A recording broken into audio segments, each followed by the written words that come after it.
I'm going to try the viral Dubai chocolate. Let's go.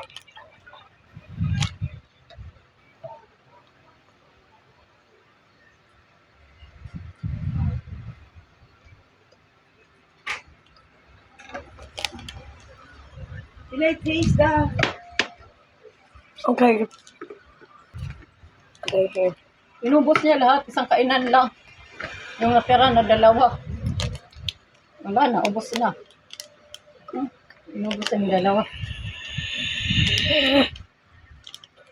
Hindi siya matamis.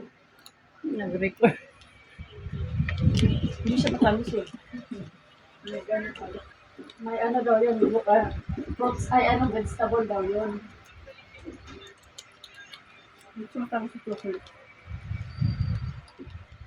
Yung green sa gitna, sabi niya vegetable daw.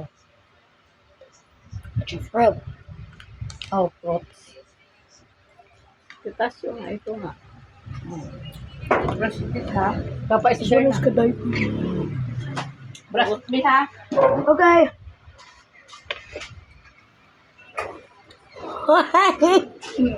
Si GJ silip.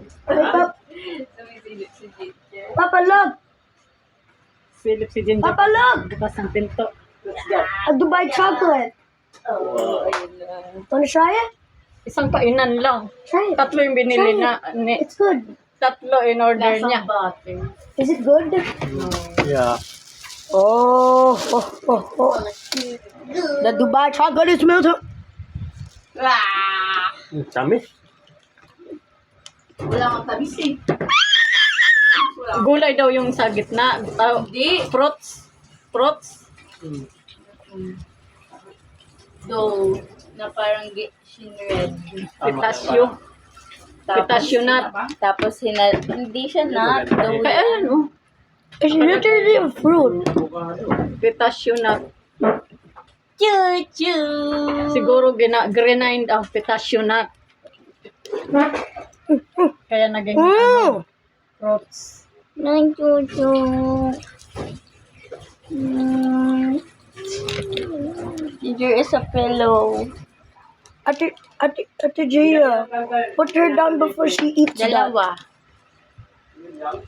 Bilhan mo na siya ng damit. Kaya yung isang damit yata sa Bengian, yung denim, lalagyan pa ng dekorasyon. Kay July na eh. Oh. Papa. Mahirap ang maglagay ng dekorasyon.